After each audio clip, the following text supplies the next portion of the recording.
Okay, so what we're talking about today is EB-3 and how we can get you and your families to the United States in around 18 to 24 months with a green card and on a route to citizenship. So we're dealing with the EB-3 program. And we've worked really, really hard at making this a simple process. It's a very complicated process, which we've made very simple. And I'll start off by saying there's 6 easy steps to the program. And I'll first of all list the steps, and then I'll talk a little bit about each step on its own. Just so we also know, at the bottom of the screen, you will see a Q&A button. If you've got any questions at all, please just type in your questions and we'll deal with them at the end of the presentation. You can just, if you just hover over Q&A and select it, you can type in your questions there, and me and Tyrone will answer them. Okay, back to the program. So the steps. 6 steps, very simple. First of all, we need to identify one main applicant per family who is happy to take a qualifying job from an American employer. That's step 1. Step 2, we then need a qualifying job from an American employer. That's step 2. Step 3, once we have that, we will then need to get a labour certificate for that main applicant. And step 4, once we have that, we will then file for green card approval with the USCIS for the main applicant, the main applicant's spouse and children. And once we get that approved, we then move on to obtaining an appointment with the US consulate in your country or your nearest US consulate, where we can present the case in front of them. And then step 6, once approved by the consulate, you will receive your visa to travel to the United States to collect your green card and start the employment. So that's the 6 steps. Now I want to go through each step just so you understand each step clearly.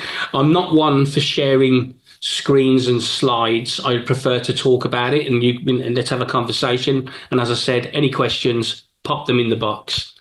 Okay, so number 1, we need to identify a main applicant in your family who is happy to take a qualifying job from an American employer.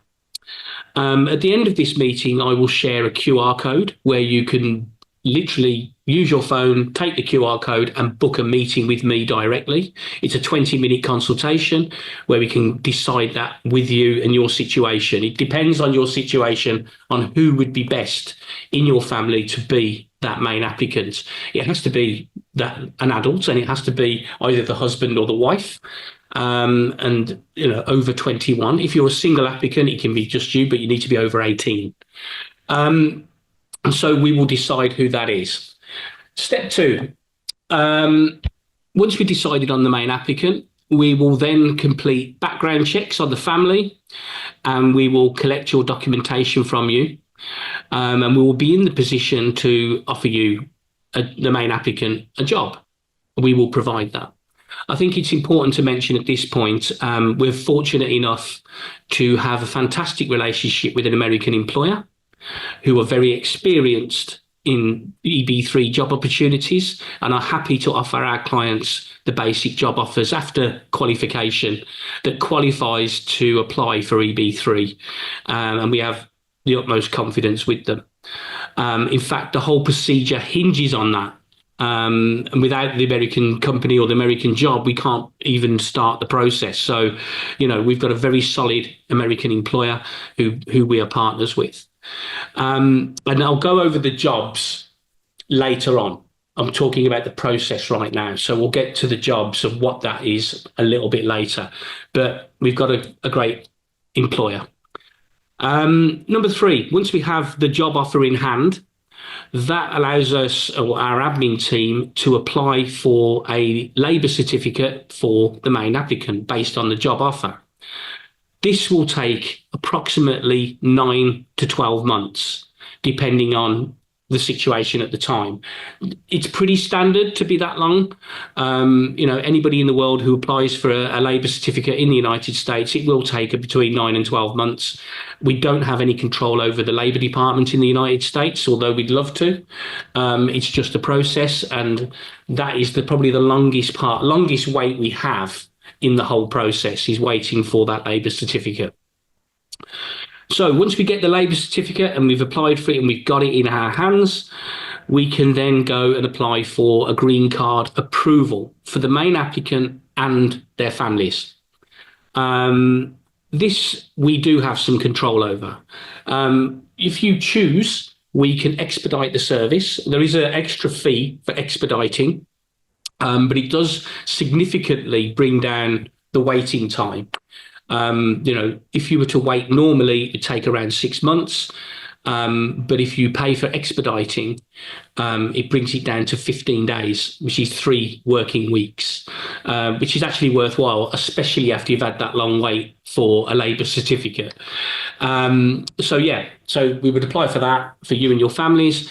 And once we get approval on your green card applications, we would then move to start booking the US consulate appointment, where we would go and present your case with the job offer, the labour certificate, the green card approval, and the supporting documents.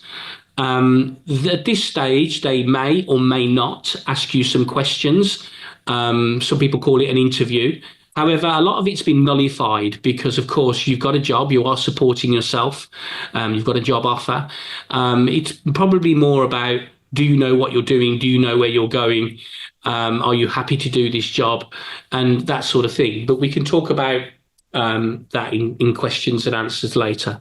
But you will be fully prepared for that meeting. You will know exactly what to expect, exactly what documents to be taking with you, because you'll be taking the originals. And once we get to the consulate, you have your interview, they will approve and give you a visa, which will last for 180 days, which allows you and your family then to travel within that 180 days to get to the United States and collect your green cards. Now, once we have gone into the United States, you then have a choice. I mean, the main applicant is obligated to go and start the job that we've provided. The rest of the family have an option. They can go back home. There's no obligation for them to stay. They have a green card now, or they can stay and settle if they wish. But the route to citizenship starts when you settle, which we can go over again when we get to that part. If everything works like clockwork, everybody should be receiving their green cards en route to the United States within 18 to 24 months. That's the process, and that's the timeline. So it's job offer, labour certificate, green card approval, consulate visit, and then travel to the United States. Pretty straightforward. Let's just talk around the detail around the jobs. Okay, so what we offer here is a tier 3 level job, which in layman's terms is an unskilled job. A lot of people ask at this point, why can't we have a skilled job? Why can't I do what I'm qualified for? Why can't I be a dentist or a lawyer or a banker? The problem with that, if you go down the skilled route, the American employer has to prove why you are a better dentist than an American dentist. So they want to know why a foreign national is getting a job in America over an American, which is very, very difficult to prove and nigh on impossible to prove how you are a better banker than the next banker. It's almost impossible to demonstrate unless you are Elon Musk or someone who's the only person in the world who can do this job, like Cristiano Ronaldo. Then you're not going to get that. They're not going to pass that. So we use basic jobs because that falls under the radar. It doesn't. It's not open to scrutiny, and it's not open to that kind of questioning. So yeah, that's why we offer the jobs. Now, the company we deal with are a recruitment agency. They're called the Labour Guys. They are based in the United States, and that's who you will be employed by, and they will place you into a basic role of your choosing. I mean, they will discuss this with you. They will discuss the various roles they have, and obviously make notes of jobs you're not prepared to do. There's nothing heavy lifting. There's nothing I wouldn't do myself on this list. You know, it could be packaging, it could be warehouse work, it could be general clerical duties, it could be auditing.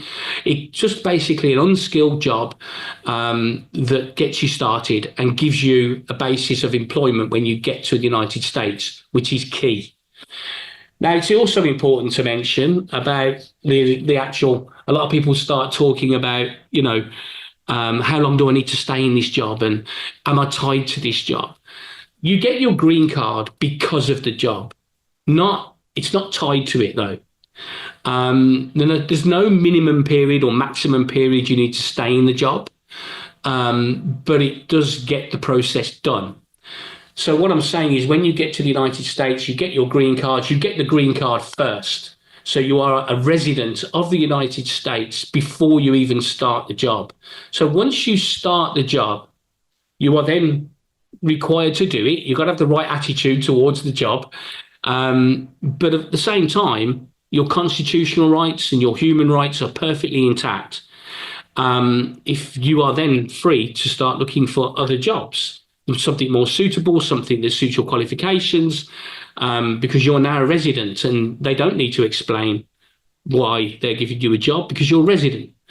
So you can then start to look to move on. The key to this is honesty, transparency with us and the company to say, look, I found a better job, and I'm off. That's the American dream, right? It's also important to mention where we offer these jobs. We've got 4 locations currently that you can choose from. We have jobs in San Bernardino, California. We have jobs in Columbus, Ohio, Indianapolis, Indiana, and Allentown, Pennsylvania, which is near New York. So you can choose your area, and you can choose your position within reason. They will give you a selection. And so, you know, we take care of all of that for you. So that is pretty much everything in terms of what the job is. I think it's also important to mention now the costs. Let's talk about the cost structure. So for a main applicant, the cost is $45,000 for the main applicant, and it's $3,000 per family member after that. So if you're a family of 4, the cost of this would be $54,000. Another good thing here is we don't ask for that money up front. We ask for that in a payment plan as we progress. So instead of paying $54,000 in one go, we like to do it, you know, in 3 sections. So it'd be more like 18, 18, 18 if you're a family of 4. So, you know, there are milestones as we go along. So you would start off a deposit of $18,000 if you're a family of 4. We would do your document collection, offer you the job, and apply for the labour certificate. Once we receive that, 9-10 months later, you make the second payment, and then we apply for the green card. Once we achieve that, you make the third payment, and then we go to the consulate and get the visa to travel. So we can spread the payments over this 18 to 24 month period. If in special needs, which we can discuss on a private meeting, you know, we can maybe stretch that to 4 payments, maybe 5, depending on your situation. But there are minimum thresholds to meet, because we still have, you know, legal fees to pay, admin fees to pay, and government fees to pay out of these costs. So, you know, we could try and tailor it to suit you where we can. There is a bit of movement in that. Another thing to talk about is our success rate. I think it's important to talk about that. I mean, number one, we're a financial services company. So, you know, we're all about risk, you know, minimizing risk at every situation. And starting with, before we start any transaction, before you sign any documents, before you pay any money, you know, our lawyers are very fussy about who we offer this program to, and they will do a background check on you. You know, the way this works is, of course, you know, the the US authorities sit in the middle and they look at two things: the company you're going to and you yourself. So, we have to be, we already know that the company, our employer, is good. We need to know that you're good. So what we think is a good idea, and to protect you and to protect us, is to do a background check to see if there's anything in your past, criminality, visa movements. If you've robbed a bank, we need to know about that, because that could, stop the process. And we don't want to be taking money from people and then 6 months later saying, I'm sorry, we found out you robbed a bank. That's going to cause us a problem.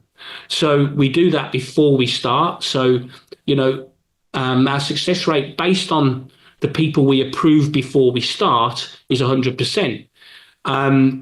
There are a few cases where, clients have dropped out of the program due to personal circumstances. Unfortunately, we've had a couple of people who've had health issues or death. And of course, we're human beings first.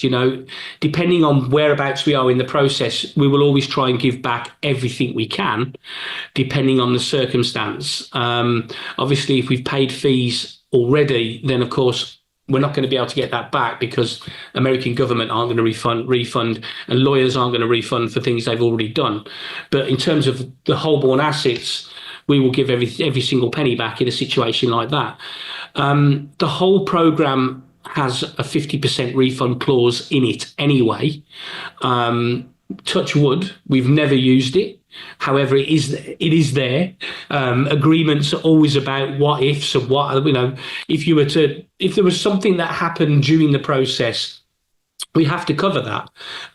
So we're like, okay, we will give back 50% of anything you've spent if there's a reason that you're denied.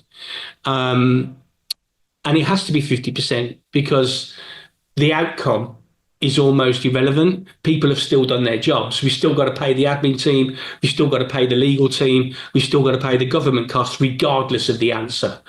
So, that's unfortunate, but, we are underpinning everything with a 50% refund. So we're not making any profit out of that, of course, just to keep your mind at rest.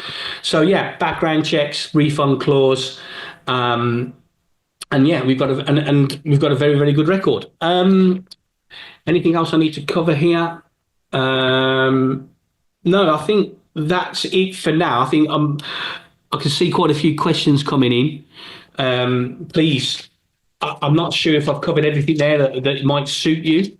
But what I'm going to do is, I've got a few questions we had before the webinar started as well. So I can go over those questions. Hopefully, maybe your question may be in there. I'm not sure, but I'll just get those up. I've got those pre-prepared. And I'm also going to share the QR code to book a meeting with me or Tyrone. So it's a direct link to my my calendar, so we can discuss your personal situation privately, and at your own leisure. So I'm just going to bring up these questions that I've got already, and then address any questions that you guys want to put in the Q&A box at the bottom. Please do that. I'm just going to share my screen with the QR code, and then I'll start questioning Tyrone and see how good he is at this. Ready. Right, there we go. Share that. I think I've done it. Can you see? Can you see that, Tyrone? Can everyone see? Can you see that? I think it's coming up. Yeah. There we go. Yeah. So that QR code there, scan it with your phone. You will be able to book a meeting with me. However, if you can't scan that code, our booking team or our EB-3 team will get in touch with everybody to follow up and see if you've got any questions, or if you want to book a meeting with them anyway. So this is just a quicker way of doing it. So I've got a few questions here, Tyrone. Hang on a second. Where are we? I think I've got a couple of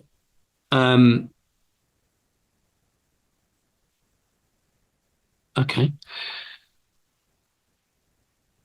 I've got a guy, and okay, so I've got, hi, I'm in Riyadh. I'm a resident. Nationality is Pakistan, having 14 years experience in food science and QHSE field. My question is, where we can deposit the initial fees. Any block account or so basically he wants to know how we pay, Tyrone. So if you can maybe go over the payment structure, that would be good. You pay Holborn Assets directly, typically to account in the UK or Isle of Man. As Steve pointed out earlier, Holborn Assets is a very large company. It's a global company with offices around the world. So usually by bank transfer is how we accept payments. And it will be to a UK or Isle of Man bank account under Holborn Assets name. Yeah, I think it's also important to mention that bank-to-bank transfer is probably the safest way of moving money. Oh, yeah, of course. Your bank can track that at any moment, so you can see exactly where it's going, and your bank has control until it actually lands in our bank account. So, it's a perfectly safe way of transferring. This is a good question, Tyrone. Is there any list of jobs that we can review ahead of application? Absolutely, and we can provide that for you. The jobs, we have 4 different locations, as Steve said earlier. The jobs are all very similar. Working in kind of a warehouse job, packing boxes, doing inventory, putting shipping labels on boxes. If you can imagine, if you've ever seen an Amazon warehouse on TV, something like that. It's not Amazon. I don't want to claim it is, but it's a similar, it's a similar sort of work environment, and so very basic jobs. And the nice thing is also, these companies are also anxious for you to get to America and start working. So after you arrive in America, we will actually book an appointment for you with the human resource department at whatever location, and you'll go in and actually do an interview. And they're going to figure out what your skills are and what job they can best utilize you for. So it's not like they're just going to push you into one job. They're actually going to, they want to use your skills too. So, you could go through a whole range of jobs within the company. It's a large company with a lot of opportunity within the company, to work into management positions, to work into IT positions. There's a lot of IT in these companies. So, there's a lot of mobility within the company itself. Right. So yes, we can. Right, and we can discuss that in your personal meeting. Click on the QR code. Let's chat. Right, it's my first time I've heard about your company. Completely understandable what you've shared. Thank you for that. The only thing I want to know is how to make sure all of this is legitimate. I am based in Jeddah, Pakistan, Pakistani passport. So, Tyrone, carry on. How can we make sure this is all legit? Well, I'd first point you to the U.S. Citizenship and Immigration Services website, the actual government website, and, to the EB-3 page. And you can read through that and see that, what Steve described actually matches up with what the government says is the program. And again, the program's been around since 1990. So it's a pretty old program, 35 years. Every year, 10,000 people go through the program.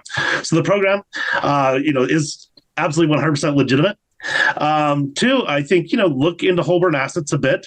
Certainly not a small company, a substantial company with a global presence, in almost every continent, I think, and maybe not Antarctica yet. So, I'd say just look it up. We're a major company, and with 700 employees around the world and in 16 or 20 offices in several different countries. So that's the best we can do. And of course, you'll want to talk to me and Steve some more personally, and get to know us a little bit and a bit about make you more comfortable to get the process started. Absolutely. I think it's also important to know it's absolutely imperative you do your due diligence. So, we can't do that for you. Of course, we can help you point in the direction of who we are. And obviously, I can share some documents with you about who we are. But of course, I can give you a whole host of websites and media attention that we've had. We're not hard to find. We are a global company, as Tyrone said. And by all means, do your due diligence. It's important. Another question here. Are you supporting applicants outside of the UK? We support worldwide. Everybody's welcome. Everybody's welcome. Unless North Korea. Is North Korea? Well, I think if we could find a North Korean who could apply, we could try. Yeah, I No, think. there's Yeah, go on. there's no restrictions against in any country. Even if you're living in America, if you're here on a residency permit, you can apply from within America. But yeah, I mean, any country in the world is welcome to apply. Brilliant. I'm an engineer who would like to take any job. Am I eligible? I think that's a good point to mention if you're overqualified or you think you're Sure. overqualified, of course. That's a good point to talk about, I think, Tyrone. Yeah, and this is kind of where, well, we might want to develop a strategy for your family. Where if it's you're married and there's a husband and wife couple, oftentimes the husband and wife will make a decision. Now, who has the most transferable skills? It could be the highest wage earner, and then the other one will probably take the job. So, example, if maybe your wife would take a job because you're an engineer and you could probably easily get a high paying job in the U.S. So she would start out with the job. It's as far as being overqualified, that's not really a concern as long as you're sincere about going to work. These are real jobs, and they're decent jobs. They pay okay, and you get health insurance for the family. So you just have to be sincere about going to the job. Part of it is, you're moving to America to start a new life and you're going to have some new experiences and it's going to be an adventure. So, you take these jobs seriously and go give it a try. And, there's nothing that stops you from looking for other work. And, life happens. Everybody knows life happens and things change. Maybe you want to move to a different city or, Yeah. you want to start a business. You can take a second job while you're working at this job. So, it's wide open. You're going to have the same rights as I do as an American citizen, except for you can't vote for president. Not till you get citizenship. But I was going to also mention, Tyrone, on that point, it's clear to mention, a lot of people worry about when I get to the interview stage, are they going to see that I'm a qualified doctor, engineer, lawyer? Why am I taking this warehouse job in the United States? And I think the answer for that is quite simple. You want to move to the United States for education for your kids, more opportunities for yourself, a better lifestyle, whatever your reasoning is. How else are you going to do this? Now, the American dream is come in, start at the bottom, make your way up. And I think, that's another important thing to mention, that yes, you'll be taking this job and yes, you'll be giving it a go. However, as Tyrone's already said, you are more than, after a period of time, you can start looking and be a lawyer and be a dentist or be whatever you want to be. It's just, the job is important to create the process for us to get you in and to get the green cards. But you've got to go with the right attitude of, look, I want this for my kids. And, I'm not too proud to say if I want my kids to be in an American education, I'm happy to do this job to get them there. And of course, your partner, your spouse, is also free to go and work anywhere. On entry. So as Tyrone's alluded to, if you're a dentist and your partner is a house husband or housewife, then it might be better for them to be the main applicant, take this lower paid job, and you as the qualified person can go and get an engineer job immediately because you're getting it on the spouse, So we've just got to work that out when we have our one-to-one meetings. So absolutely, it doesn't matter about your qualifications. It really doesn't. It says here, this is a good question. With unskilled jobs, we as a family, can we survive easily? What about the children education? Is it free? And insurance of the family, like medical insurance. Can you cover that, Tyrone? Sure. So we'll start. Education is free, and public education is free in America for everyone. My son goes to a school here for free. And then as if your children are older, getting to college age, they can get local tuition rates and also qualify for certain government grants, scholarships, loans, also to pay for university. The job does come with health insurance for the entire family, which that is very important in America, and that's a huge benefit. As far as the wage, typically these jobs pay about $15 to $20 an hour. In fact, we just had one job that had to increase, the hourly wage because, labor's getting paid more now. Now, is that enough to support a family? What I would say is For one person, I'd say if you have a family, it's going to be a bit challenging for one job. But the thing is, you and your spouse, the husband and wife, can both work, and if you both work, you'll be able to live a reasonably comfortable life.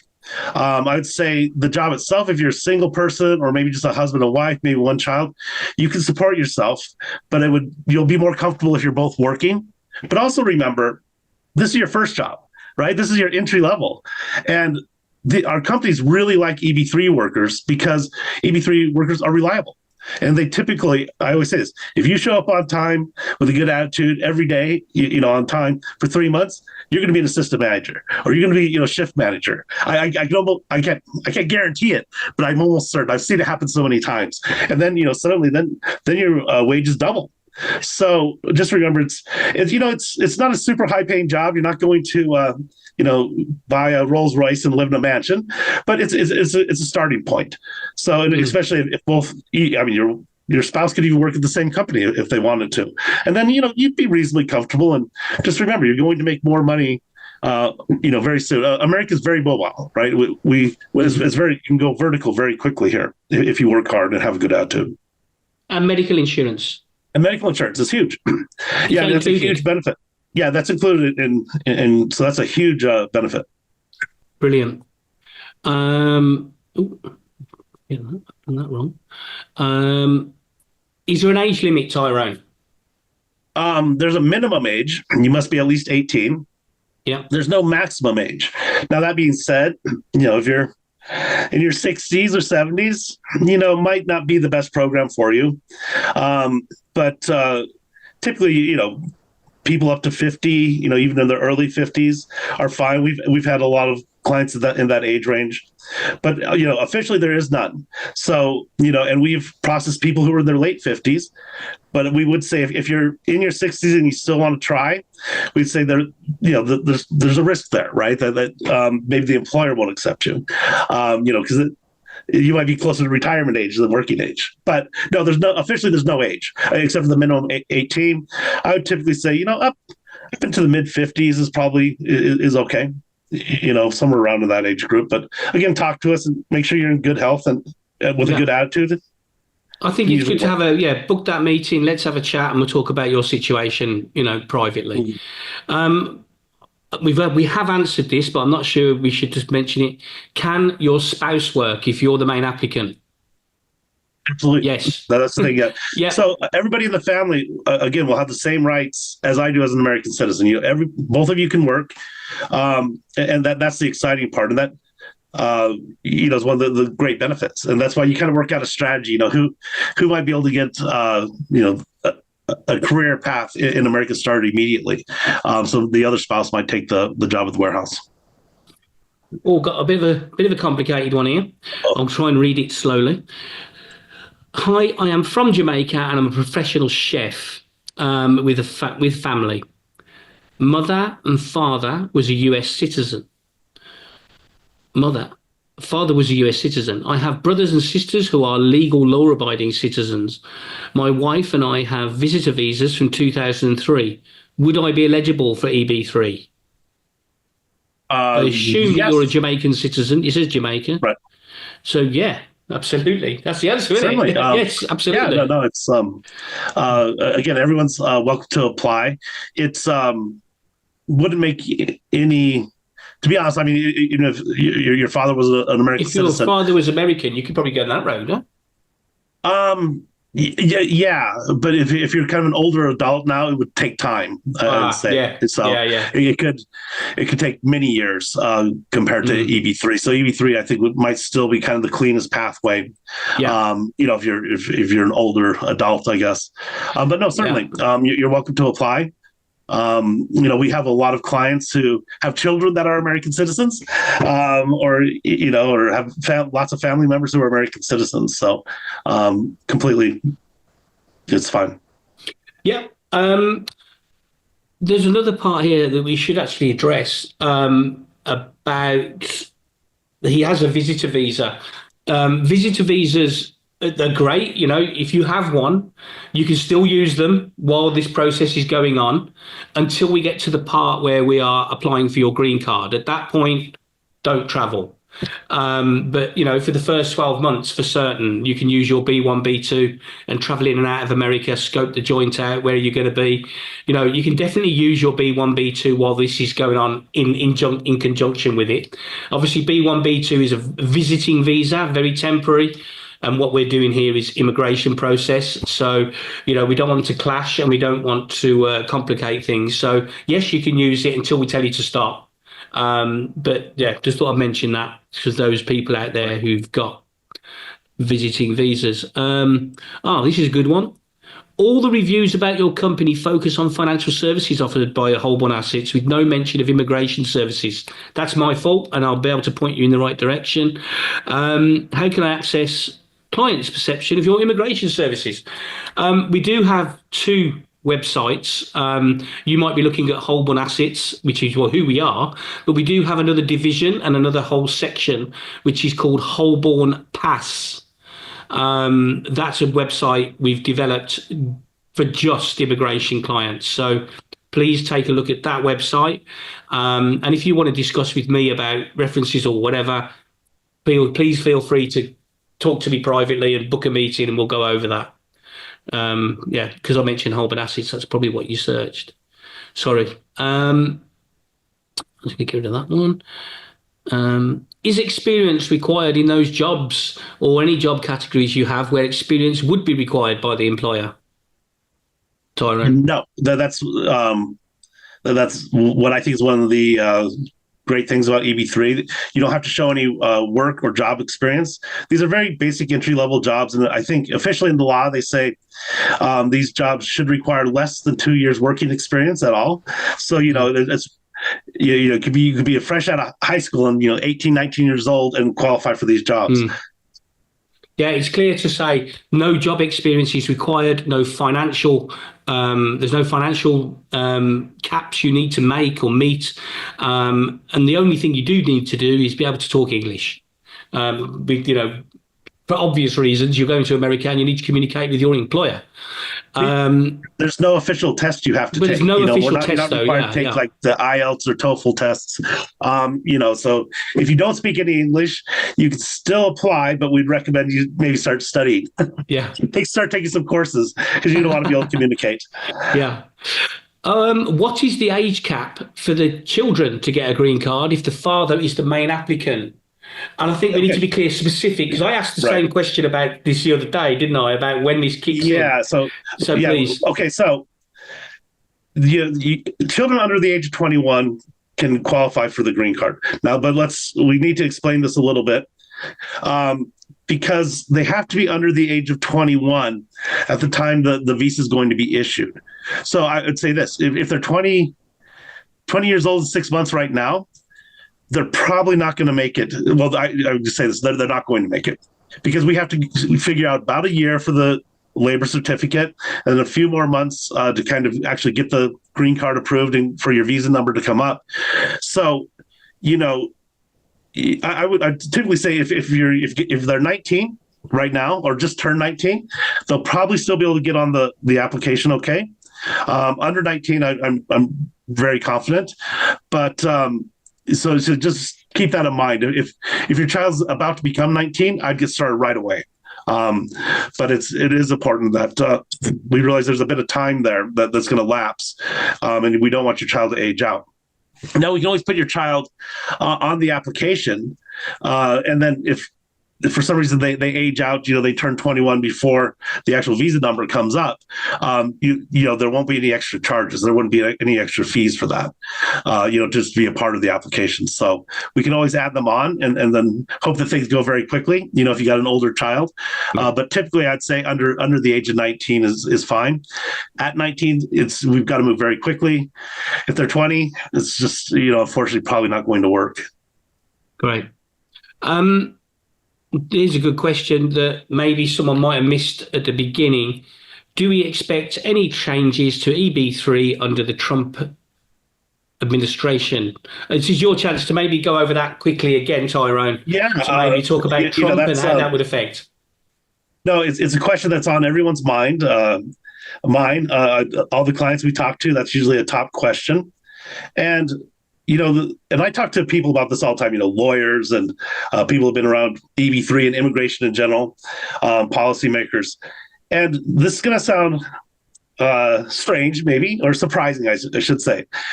We are all kind of coming to the conclusion that Trump might be good for legal immigration. And I say legal immigration. Now, he's definitely cracking down on illegal immigrants or people who are undocumented or don't have the right documentation. And, that is for certain. But I think he's got pressure from big businesses to increase and speed up the working visas and the immigration process. And ironically, a lot of the people that are going to be deported who did not have legal status in America were working unskilled jobs, very much like the type of jobs you might be that we're offering here. So it's going to further increase the demand for people in these jobs. So what we're optimistic about is that he might be able to speed up the process. There might be a directive to say, okay, we need to get workers in here faster now, legally. And big companies are going to say, look, okay, great. We want to hire people legally. Help us, let them get here in a year, or 6 months, maybe. So I don't, that's the best case scenario. But I think, the other scenarios, just nothing changes, right? It just kind of, it's a law, right? It's a law. Right, it's a law. It's been a law for 35 years.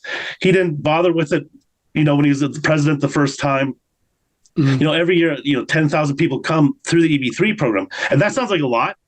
And it is. And it's a big deal to me. And it's a big deal to everyone who does EB-3. But in the American immigration system, it's just a small number. There's a couple million people immigrate to America every year. So 10,000 is just it's a little tiny program. It's not really on anybody's radar, and the government does like it. It gives companies a legal way to hire people, and it gives you a legal way to get to America. Brilliant. Do we have a physical office in the UK and the US? Well, I can certainly vouch for the UK because I work here. And yes, we have an office in Bournemouth, Dorset. I'm based out of that office. I'm working from home now because we are in the evening. But in the daytime, yes, you can find me there. If you want to, I'll say it again. On the screen now is that QR code. Book a meeting with me. We can arrange a date, time meeting if you want to come and see me in the UK.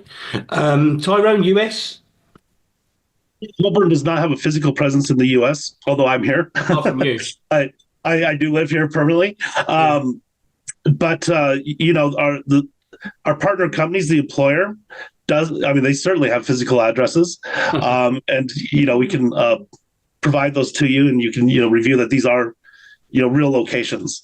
Yeah. But if you have to be in the U.S., there's a good chance we could meet, perhaps. I travel around a lot, so. And we also have, 16 offices globally. Dubai is our head office, but we have offices in Africa, North and South, Europe, the UK, and all over Asia, Thailand, Vietnam, Hong Kong. So, yes, again, book a meeting with me. Let's discuss, and I'll set up a meeting with you anytime. I've done that wrong again. Let me do that. Right. Can we just go over the charges very quickly again? Yeah, Tyrone, do you want to take that? So,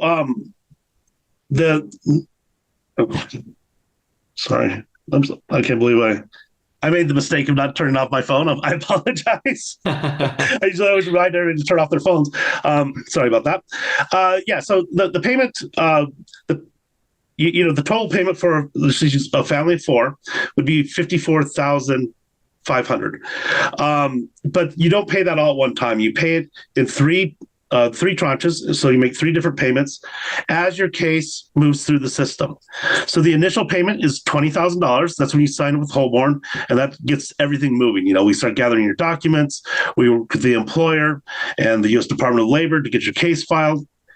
After the Department of Labor approves your case, and we start working on your actual green card case with the U.S. Citizenship and Immigration Services, you make a second payment of $15,000 in fees, plus $3,000 for each family member. So for a family of four, that'd be an additional $9,000, plus the $4,500 for premium processing fees, so that we process your case, within 15 days. So the USCIS processes it within 15 days.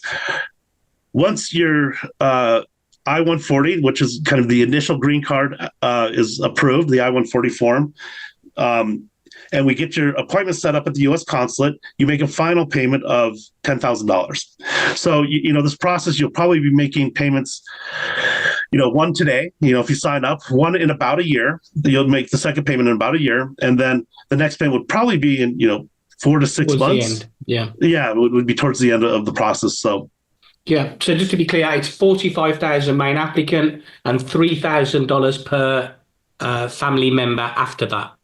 So if you're a family of just 2, it'll be 48,000. If you're a family of 3, it'll be 51. Family of 4, 54, and so on. And obviously that expediting fee, if you want to speed up your process, is an extra $4,500. Very quick question here, very nice and easy. Can the EB-3 cover wife and 2 children? Yes. If you're the main applicant, your wife and 2 children will be included, providing the children are under 19 when we start. 21 is the age limit. Just to confirm, the green card, the whole family will get before the start of the job after traveling to the US. Is there any bond to serve in the same company, any particular duration, or can I leave at any time without finding a new job? Wow, that's a good question, actually. Yeah, and I'd say it's a good question. It is a good and fair question. So I always say this: the day you arrive and you go through immigration, when you walk out of the airport, you're a permanent resident. I mean, that's it. Your wife, your children, your husband, you're all permanent residents. Your immigration is settled. It's stable, and that's the best part about EB-3. Now, there was a company that supported you to get here. They spent a lot of time, money, and effort to get you here, and you must absolutely go to that job. It's a good, there's no the company is very, they're a great company. They don't have a bond or a contract that they put you under. So, they don't say you must work here for 2 years or else. No, it's open, it's flexible, but it's absolutely, you must go. How long you stay is kind of dependent on everyone's situation and unique circumstances. But you have to put a good faith effort in and really go to the job and show up. But is there a contract that says you must work this long? No. Is there anything in the EB-5 law that says you must work at this company for so long? No. But this company did support you to get there. And so if you never showed up, that could be a problem. It could open a door, right? It could open a door. Yeah, we don't want to open. It's almost like they could complain. They could complain. Yeah, they could say, hey, this person didn't have intention to ever come to work at our job. They just used us, and that they wouldn't necessarily take away your green card. They might question you if you applied for citizenship. But like I said, it's a good faith bargain that you're going to go work at this company. Just go, show up, put on a happy face, give it a try. You never know. What's going to happen. But once you're there, there's nothing stopping you. Happen. There's nothing stopping you from looking at other jobs. I mean, that's the whole joy of it, right? There's one here. The guy said, I've got a career in banking. Can I get a job in banking? No, we did cover that earlier. Basically, these are unskilled jobs. We can't offer skilled jobs because the American employer would have to prove why you're a better banker than an American banker and why we're giving a job to a foreign national instead of an American. So, you would have to go and start with this basic job that we give you. But like Tyrone, we've just said, once you started, there's nothing stopping you for having a look for a banking job. But, of course, we've still got that moral issue of upholding a little bit of the bargain and doing a bit of work for these guys. That's done. The questions, right. Do you have a particular state your employer uses for the immigrants, or do we choose the state we will live in? I did go over it, but Tyrone? Currently, we have 4 locations. Pennsylvania, Allentown, Pennsylvania, Columbus, Ohio, Indianapolis, Indiana, and San Bernardino, California. So these are the 4 locations that you have a choice of. And what I'd say is, say, well, maybe these aren't the places you dream of living. Maybe you want to live in Houston, Texas, or in Miami. That's a possibility. You're going to have to, as we said, go to work at this job for a while. And sometimes what families will do is say, they want to live in Dallas, Texas. Maybe the wife and kids, move to Dallas, get set up there, and the kids are going to school, and the husband goes and works in Indianapolis, for a while. Gets a little room up there, or a little apartment, and just works there, and comes in homes and visits occasionally, until everything gets settled more. So I wouldn't focus too much on the location. I mean, it's going to be kind of your first stop in America. And, that's something we discussed too, I think, in a private or in an individual consultation, is what location works, how's best to kind of get to where you actually want to get to in your situation. Yeah, I mean, there's lots of scenarios. It's a little bit of like a jigsaw puzzle. It depends on your family situation. I mean, I've had clients who the husband's gone ahead or the wife's gone ahead and started the job, and the family have followed later.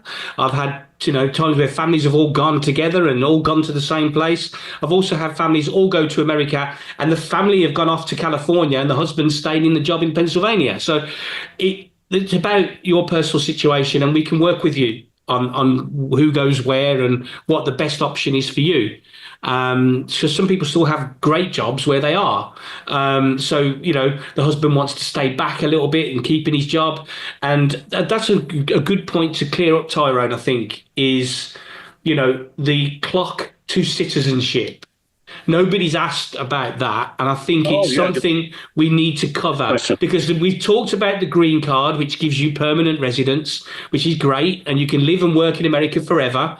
However, we're forgetting about the goal here, which is after a period of time, you will all receive American passports if you abide by the rule. So can you just go over that for us, Tyrone? Yeah, right. Good point, Stephen. It's a very important one. So after you've been a permanent resident for 5 years, you can apply for citizenship. So, that first day when you leave the airport, the clock starts ticking. Individually, though, that's what's really good. It doesn't depend on the main applicant. So, take, for example, your kids are going to go to school in America. Okay, I should say you have to spend 30 out of 60 months in America. So, in order to qualify for citizenship. So, if your children are going to school here, that's going to be pretty easy for them, right? They're going to be here all the time.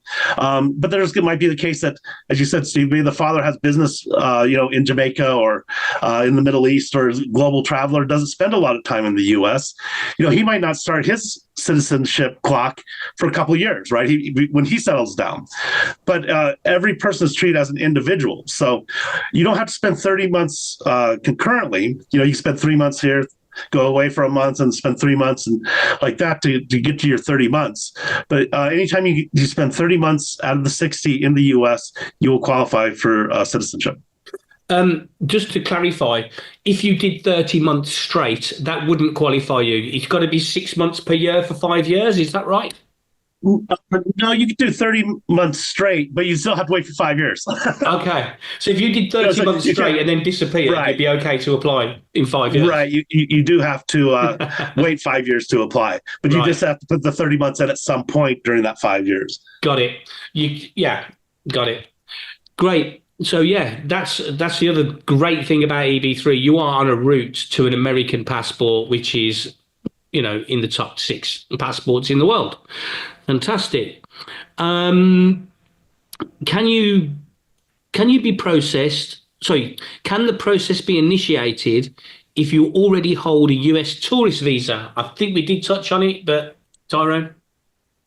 Yeah, absolutely. A tourist visa is a non-immigrant visa. This is EB-3 is an immigrant visa, so you can definitely have both. You can do both at the same time. There's no issues with that. Yeah.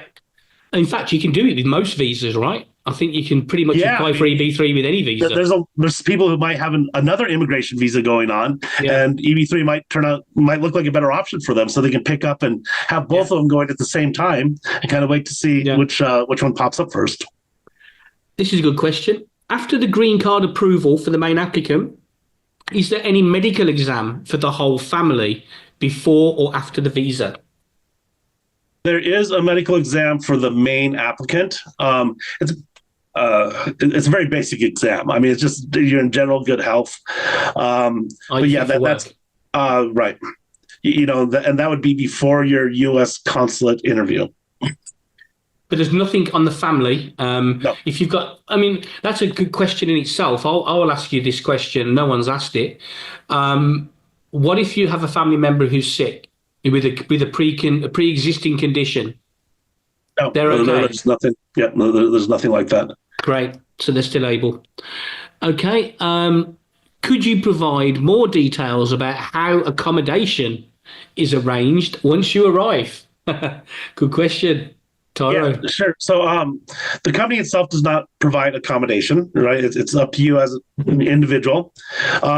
I'm in America, so I usually generally assist, and I can give leads on say that this is a good place to live. That here's the apartments. This is what rent should be. We can assist with helping you relocate, but the company itself does not provide accommodations. So, and I always say that previous EB-3 investors who might be working there now, they're a great resource too. We can introduce you to some of them, and they might they can tell you, oh, this is a good place. This is where I first lived when I moved here. It was nice. Or you don't live there. So we work with you, and then also try to find a good school district for your kids to go to. And cool. This is a little bit strange, but I don't know why you would do this. But anyway, can a person apply for any other type of immigrant visa in parallel besides EB-3 and EB-2? Yeah. EB-2 at the same time. I don't know why you do that. Yes, you could. We have we have clients that have a couple different immigration pathways going on, and they're just kind of waiting to see which one might happen the fastest. A common case is that if your brother is sponsoring you, to become a U.S. permanent resident, that could take 14 years. It'll probably work. It just takes a very long time. So you might want to put an EB-3 case in and see, which one comes first. Will probably go faster. But if for some reason the EB-3 didn't work out, then you'd still have that other, petition in process. Absolutely.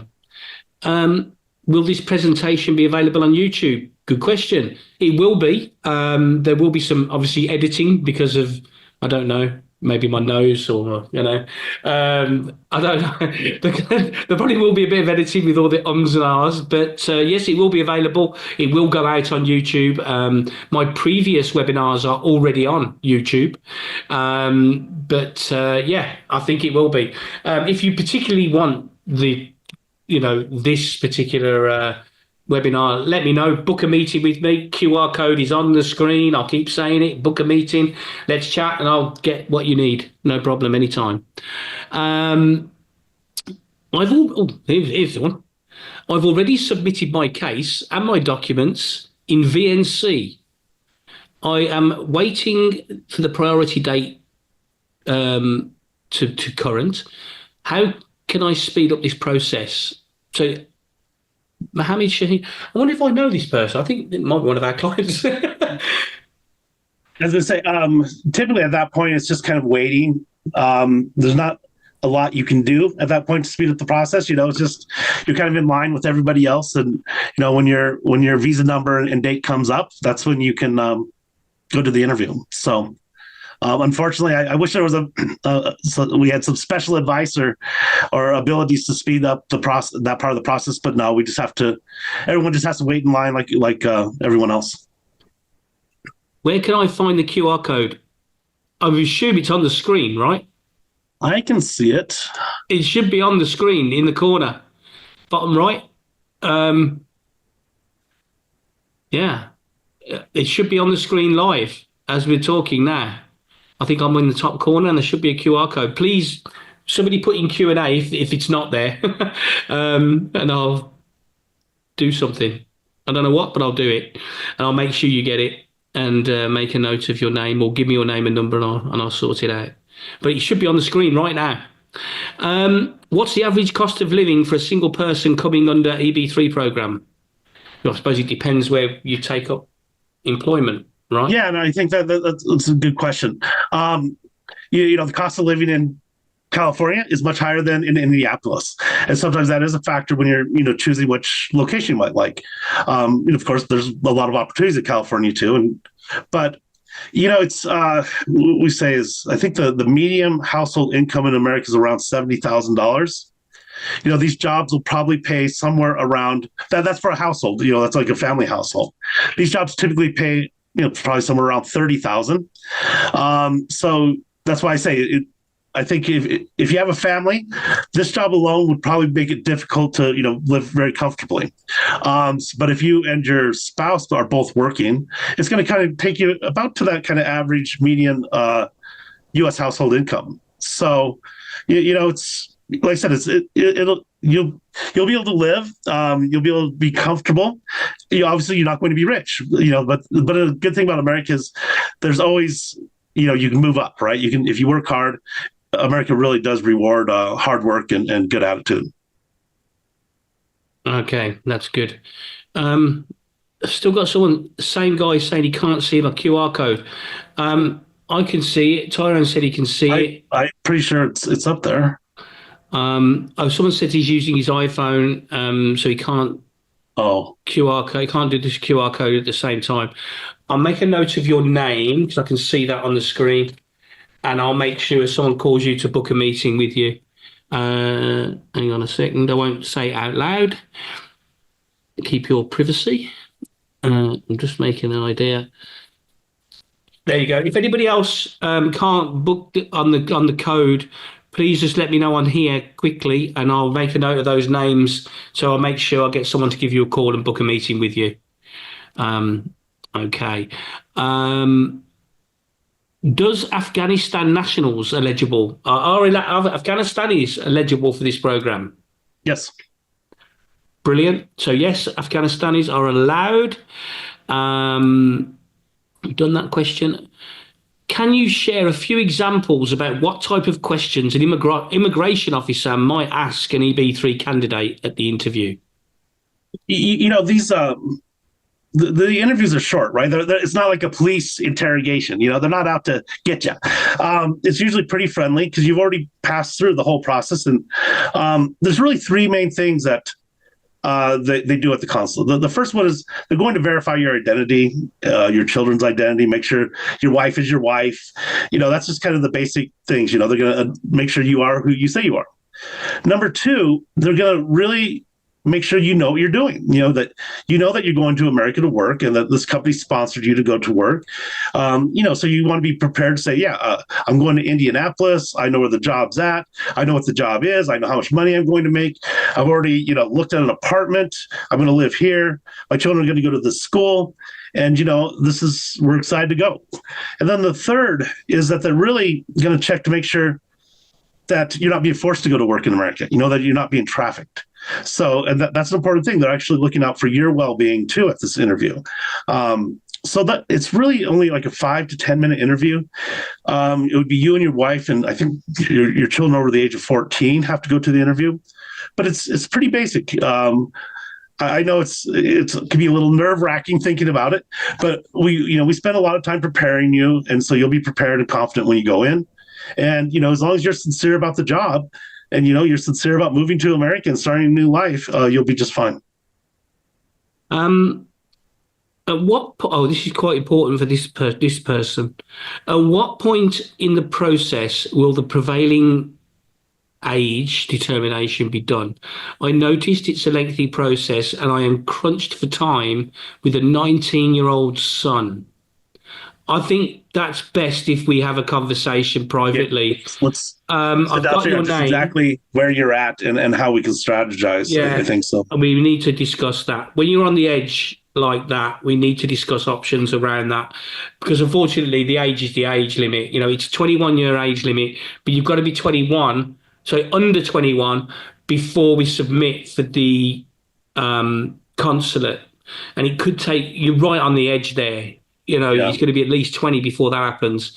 So we've got to be careful. So, I've got your name. I will book a meeting with you. I will email you. I think we have your details, obviously, when you registered. And I'll make sure we get in touch. I'll just reply. Right, done. Your company, do you not have pre-approved? Your company does not have pre-approved labour certificates for specific jobs? Question mark. Pre-approved labour certificates? No, I mean it's on the individual, right? Yeah, no, it's no, I mean, well, yeah, no, I don't think it's. I don't really think there's such thing as a pre-approved labor certificate. So I'd be caught if somebody's telling you about that. I'd be very cautious about that and look into what exactly they're offering, because I've never heard of a pre-approved labor certificate. Yeah. Um, No, normally. I think they take each case individually, right? And they have to go on your merit and on you, not the yeah, job. It's not about the the job, company it's has about to, you. right. The company has to, go through the process with you. So And very last question I can see. I am 57 years old and I'm working in a power plant as a senior field operator. Is there any job available? I have 30 years experience in a power plant. I think we've covered this a couple of times, but I don't know, Tyrone. we have jobs at these 4 locations and warehouses. That's just what we have to offer. There's nothing to stop you from eventually, getting those kind of jobs once you get to America. Those are pretty good jobs in America. Or maybe your spouse would take the job at the warehouse, and you could apply for a job, working with a power company once you arrived. Brilliant. Um, do you have a referral program? If I bring some applicants, will I get the discount? Absolutely. We do have a referral program. Book a meeting with me and I'll tell you how. And yes, there is a financial reward, of course, and it will come off your program. Or you can or you can refer to me for cash. It's absolutely fine. We do a referral program. But you do need to register and be a legitimate referrer. So yeah, book a meeting with me and we'll discuss that. No problem. I'll answer that. Oh, we've had one more question in. Last one. This is it. What is the name of the company that will be providing jobs for EB-3, and do they have a website? Tyrone. And what I would say is, why don't you book a meeting and we'll tell you more about that company? There we go. And we'll give you the I knew you were website going to too. say that. Yeah, so it's let's do that. It's completely transparent. Book a meeting with us, and then we'll share with you the It's company. extra detail we can go into personally, no problem. Oh, sorry, you've got another one. Can you share the data of a successful EB-3 visa processing originating from Africa? Can we share data of successful EB-3 visa processing originating from Africa? I think they're asking. Oh, go on. The one thing that the U.S. Citizenship and Immigration Services does is they list on their website how many people have been approved from every country in the world. Yeah. And that includes Africa and a lot of the countries in Africa. So you can go there and you can see, you look up whichever country you might be from, Nigeria, Ethiopia, and see how many people have actually been approved up until 2024, so up until last year, and you can see for every year. And they'll also show you how many people have been denied. I was just at that site the other day, and I was really surprised at how many approvals there are. I mean, EB-3 really works. Denials You are surprised, Tyrone. Of course you were. I was pleasantly surprised, to see that people all around the world get approved through the EB-3 program. It was a good reminder to me that how successful the program really is. It really is, and the fact that it's the cheapest citizenship program in the world, it really does. It's 10 times cheaper than the next one, pretty much. It's incredible. It really is a good opportunity, and for America as well. That's all the questions I've had. We've answered them all. Please book a meeting on the QR code. It's right there. It's your last opportunity to do so. You will get calls probably to follow up, or an email just to see how we were, how good we were. Do you want any more questions? So please book meetings. We're here all the time. If you're a glutton for punishment, we have another webinar tomorrow, 1 p.m. UK time, which would be 8 a.m. in Jamaica. You work it out. It's 1 p.m. UK time, so wherever you are, we've got another one tomorrow. So if you want to do it again, let's do it again. But thank you all for joining. Really appreciate it. Hope it's been helpful. And book those meetings. Let's have a conversation about how we can help. Thanks, Tyrone. Thanks, guys. Thanks, everyone, for joining, and I hope to speak with you in person soon. Thanks so much. Bye. Bye.